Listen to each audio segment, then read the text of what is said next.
on Close Up, the abortion debate at the Iowa State House, the amendment to the Iowa Constitution that passed in the Senate, the next steps for this legislation, and why it could be left up to Iowa voters. Plus support for Iowa's LGBTQ youth, the annual conference that's coming up this week, and how you can participate. Close Up starts right now. This is Iowa's news leader. This is KCCI 8 News Close Up. Good morning and thank you for joining us. I'm Ticia Muzinga. Abortion debates continue to heat up at the Iowa State House. The Iowa Senate passed its version of a proposed amendment to the Iowa Constitution, saying abortion is not a constitutional right. This morning we hear from both sides of the debate. KCCI's chief political reporter Cynthia Fodor spoke with Maggie DeWitt, executive director at Iowans for Life. Well, the Senate passed this proposed amendment to the Constitution, the Iowa Constitution, saying there is no constitutional right to an abortion in the state or right to public funding for it. What does that mean to you? Well, it's a positive step. Iowans for Life has worked hard in trying to get this passed through the legislative process. We've got a long way to go to get this amendment passed. But for us, it's a great first step. We're very thankful to our pro-life legislators that have moved forward. And, you know, in 2018, a grave injustice happened in the state of Iowa in which this so-called fundamental right to abortion was created in our Iowa Constitution. And this was never a right granted in our Constitution prior to 2018. And, you know, we support restoring our Constitution to what it was. And that's really what this amendment will do. It will restore our Constitution back to where it was. It's not going to stop abortion. It's not going to stop one single abortion in our state. It's just going to allow us to make some common sense restrictions and regulations that are going to help women and girls in our state. So explain what happened in 2018. It was the 72-hour waiting period. Yes, so we had passed a 20-week abortion ban in the state of Iowa, and with that, we additionally had a 72-hour waiting period before a woman could obtain an abortion. That part of the law was litigated through the state, and ultimately, the Iowa Supreme Court came back with a ruling saying not only was the 72-hour ruling unconstitutional, but also we had a fundamental right to abortion in our Iowa Constitution, which again, we did not have prior to that ruling. And what that meant was that if you have a fundamental right to something, you can't restrict it in any way. And then what happened because of that is we had passed a heartbeat bill in the state of Iowa as well. And that stated that when a heartbeat could be detected, you could not have an abortion in the state of Iowa. Governor Reynolds signed that bill into law.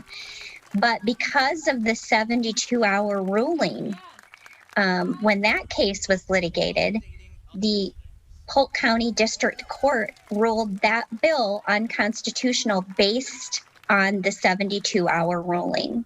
So that was a prime example of what was going to happen in the state because of that 72-hour ruling and this so-called fundamental right to abortion. It told us that we would not have the ability to regulate abortion in any way if you have a fundamental right. And so this constitutional amendment will allow us to get to that point. It will allow us to fix a mistake, a really big mistake that these unelected judges made, and really taking the job away from our duly elected legislators, because it's their job to create law, and it's the judicial branch to oversee that and to interpret the law, but it's not their role to create law. That's the role for our legislators. And so really this should have bipartisan support, and that I wouldn't think any legislator would want their job being taken away from them by the judicial branch. So this would, if passed, pave the way for those laws again the opponents say that it would lead to a ban on abortion in the state? Well, first of all, I believe, and Iowans for Life believes, that we shouldn't be putting this in the hands of unelected judges. We, the people in the state of Iowa, have a voice in this. And to pass a constitutional amendment, it has to go through 2 legislative sessions and then a vote of the people. Let's let the people of Iowa decide. Let's put it in their hands. Let's let them decide if we should have common sense regulations regarding abortion in our state. That's what this amendment will do. It will put it back into the hands of the people of Iowa to say, yes, I think we should have regulations on abortion. I think that makes common sense that we have safeguards and protection for women and children in our state. And does it concern you along those lines that a recent Des Moines Register poll on this came out this year showing that only 31% of Iowans support this amendment? If left up to the will of Iowans right now, then that would mean this amendment would fail. Your response to that? You know, I don't think that's accurate. When you look at the polls, you have to look at what the questions were.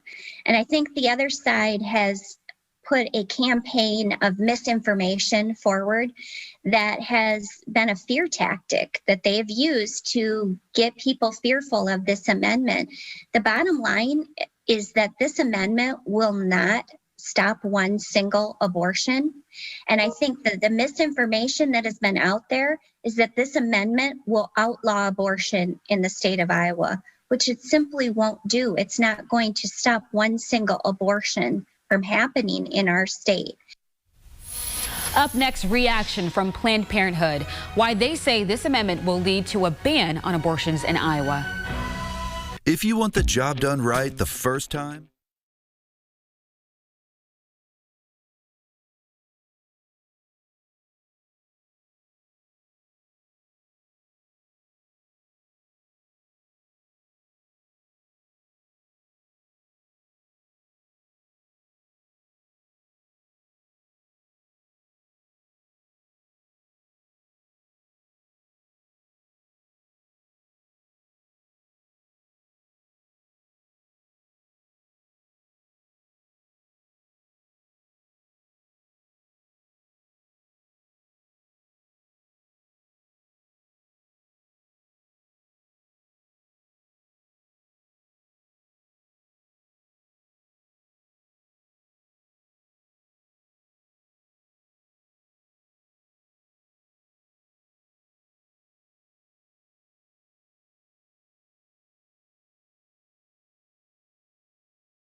Welcome back to Close Up. This past week, the Iowa Senate passed an amendment to the Iowa Constitution saying abortion is not a constitutional right.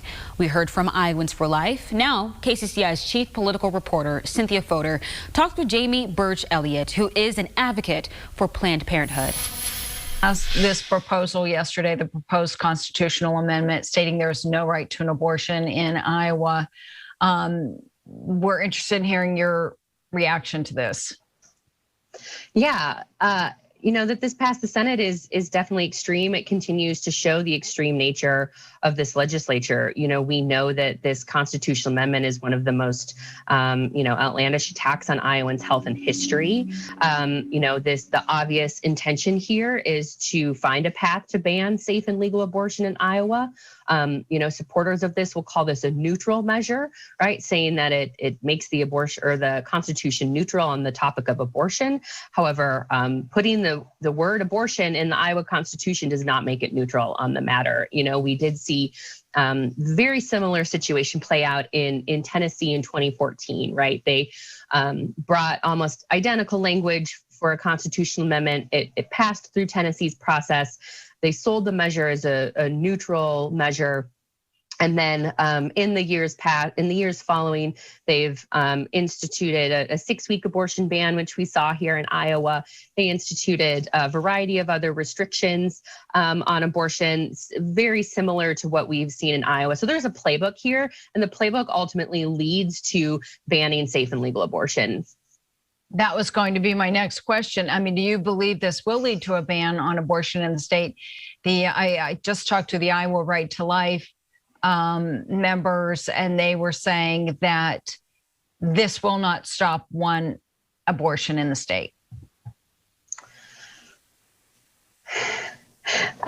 Folks can say that this is not going to impact abortion rights at all, but the true nature is that we know what this would allow is that all of the bills that have been struck down by the Iowa courts, it would allow those to become legal, right? And so then we would have a whole variety of abortion restrictions in the state that essentially makes abortion inaccessible, right? It's already, there are already a lot of barriers to seeking abortion in Iowa, whether it's cost or having to travel or having to secure child care or take time off work. And so, the obvious path here is to ultimately attempt to ban abortion in Iowa. And what are some of the restrictions you think that might come out of this if it passes? The 72-hour waiting period, that was one back in 2018, right, that a court struck down. Yeah, so some of the past things that we have seen in Iowa are a 72-hour forced waiting period, a 24-hour forced waiting period, forced vaginal ultrasounds, even in the case of miscarriage, before a patient can get life-saving care or even miscarriage management. The attacks continue over and over again. Sometimes it's things like forced counseling that requires a doctor to lie to a patient. It's things that saying things like an abortion can be over or reversed. Things like saying particular forms of abortion or methods of abortion are no longer available to providers, all without any sound medical reasoning behind these, right? It's just simply there. These restrictions are just there to make abortion harder to access. And look, we know Iowans support access to abortion, and we know that Iowans do not support this constitutional amendment to strip abortion rights in Iowa. We've seen less than 1/3 of Iowans support this constitutional amendment, right? 57% of Iowans oppose the measure. And that includes political independents, and really only 55% of Republicans support it. And when you dig down into religion, a majority of Catholics and Protestants oppose this as well. And so, ultimately, yes, this will lead to more bans, more restrictions, and there's really no doubt about it. So in those numbers and the polls, are you referring to the recent Des Moines Register poll? Yes, that's the Des Moines Register MediaCom poll that we saw a couple of weeks ago. Right. And given that, this ultimately will go to the voters if it passes this session and again in a consecutive session. Given that, are you confident that Iowans would reject this if it were on the ballot? It's really hard to predict the future, Cynthia. I'm confident that we can have conversations with voters to help move them along here, but there's a lot of time between now and when this would be on a ballot. And so I don't think we'll officially know until we're there.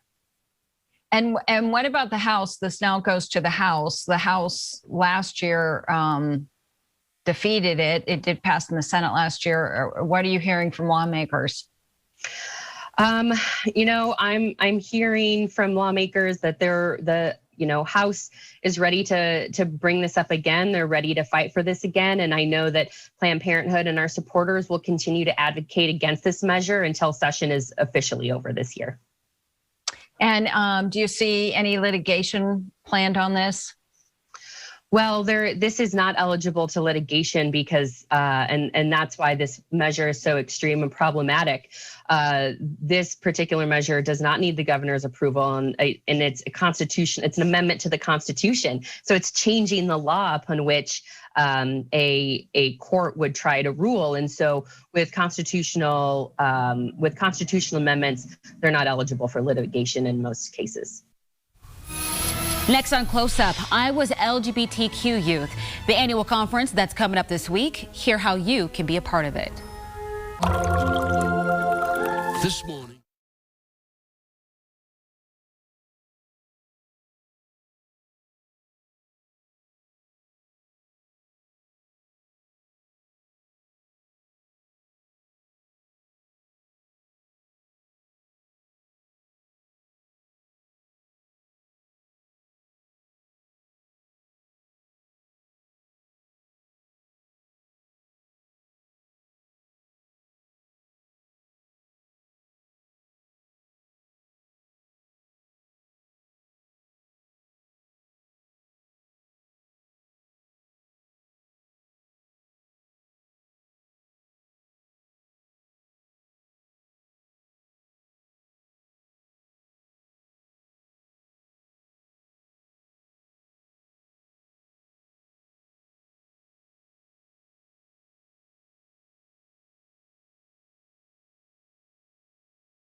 Welcome back to Close Up. This week is the annual Governor's Conference on LGBTQ youth. The event will take place virtually, but there's still a lot to look forward to. KCCI's chief political reporter Cynthia Fodor spoke with Iowa Safe Schools Executive Director Becky Ritland. Becky, give us your reaction, if you would, to some of what's been unfolding at the State House the last couple of months. Most of the legislation impacting LGBTQ youth did not survive.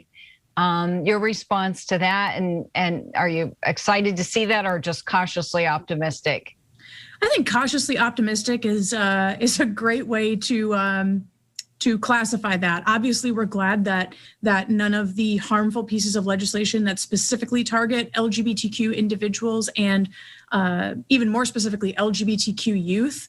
Obviously, we're glad that those did not advance at all, but I think it's part of a larger conversation that we need to be having around just the overall message that introducing these pieces of legislation sends to youth in the state of Iowa, that they may not feel safe, may not feel represented, and may not feel as if their legislators that represent their districts really care about their feelings of safety and security. Coming up this week, which is what you're here to talk about, is the 16th annual Governor's Conference on LGBTQ youth. And this is one of the largest events of its kind in the country. Why is it so important to have this event? This event really is, it's an event that our students look forward to every year, but I think it's important in the larger sense is that, we have so much work to still do, right? And that the governor's conference is just one of many opportunities each year for students and educators, parents, family members, community members to come together, really rally behind the students who are doing the work in schools and in their communities to create safer and more supportive and affirming spaces, and really just kind of re-energize our students and let them know that there are people out there that support them and want to make sure that they have those spaces to tell their story. And what problems do you think, or do you hear about every day that these young people still face? You know, LGBTQ students are really at a higher risk of experiencing all the nasty stuff that students face today, whether that's cyberbullying, physical bullying and harassment, discrimination, feelings of loneliness or isolation, trouble in accessing academics and support systems there. They're less healthy. They're less likely to engage with supportive mental health and even physical health services. You know, that we just know that LGBTQ youth are still incredibly underrepresented at levels of administration and are still continually fighting every day to just have a safe place to go to access an education. And some people might find that surprising because it seems like we've made such great strides over the years in terms of acceptance and public awareness.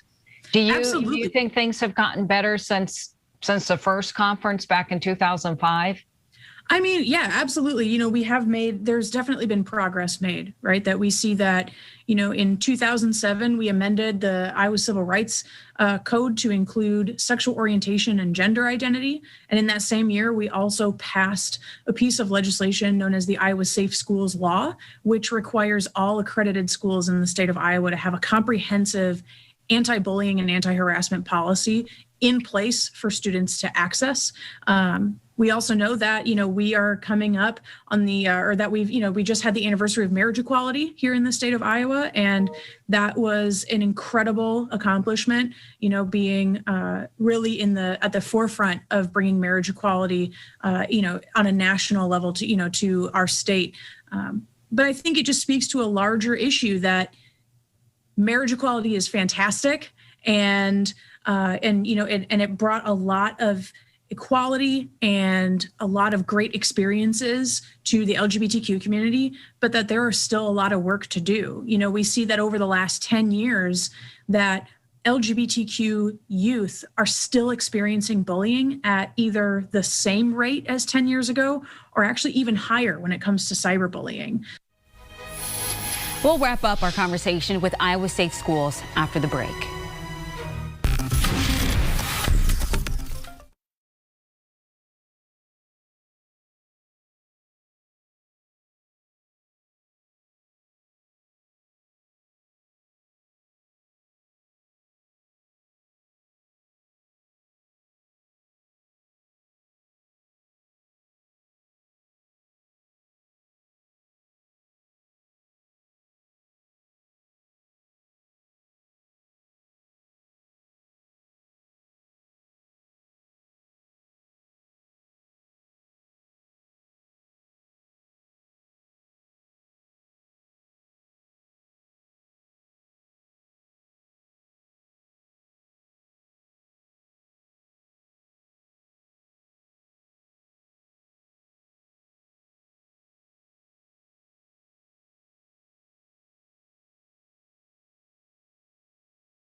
Welcome back to Close Up. This week is the annual Governor's Conference on LGBTQ youth. KCCI's chief political reporter Cynthia Fodor wraps up her conversation with Iowa Safe Schools Executive Director Becky Ritland.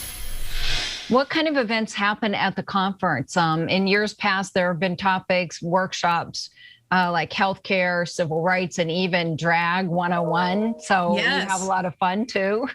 Yeah, absolutely. The conference is, it's a little bit, there's something for everybody at the conference. We have this year, we're really excited to be hosting a parent panel where we have parents of LGBTQ youth coming and just sharing their story of navigating the coming out experience of their child. We have a legislative panel, which will be talking about, what's been going on this session and how it kind of feeds into a larger conversation. We'll have sessions on healthcare, health and wellness, healthy relationships, and yeah, we'll have a drag workshop, a little drag 101, which is always a fan favorite. We'll have some local drag talent who are going to come out and share their story as well. And then we also have a couple of keynote speakers that we're really excited about. We have Quinn, who is the first openly transgender Olympian who will be competing in the Tokyo Olympics. And we also have Kaylin Allen, who has been a viral YouTube sensation, was recently picked up by the Ellen Show, and is going to come and share his story about, what was it like growing up in the Midwest and what was his coming out experience like. And we're just really excited to offer those opportunities to students and community members. And if someone is interested in going, where do they sign up? Can they watch online virtually or? You can still get registered for the conference. You can go to our website, just www.iowasafeschools.org. The conference will be taking place over 2 nights, so Monday night and Tuesday night, and it's all through a virtual platform. So once you get signed up, you'll be put into our virtual platform where you'll be able to access live streams of each of the workshops as well as the keynote sessions. So my next question was going to be, what kinds of COVID-19 precautions are you taking? But it sounds like you're going virtual this year. Yes, we are going to remain virtual. Our safety of our students, both in schools and during our events is, of course, our top priority. And so we want to make sure that as many students as possible can access the conference. And, even though there's a lot of uncertainty happening during, these times of COVID, we want to make sure that we're a constant in our students' lives. And so we decided to host the conference virtually this year. And you're also hosting a virtual reception tonight instead of in person. To help raise money for scholarships. Explain what that money will go towards.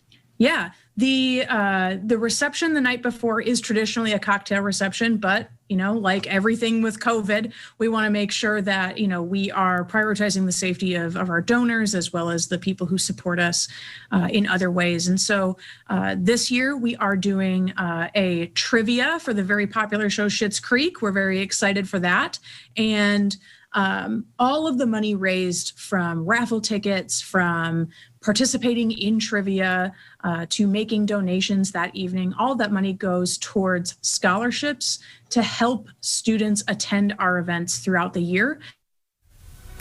Thank you for joining us for KCCI 8 News Close Up. We'll be back here next Sunday.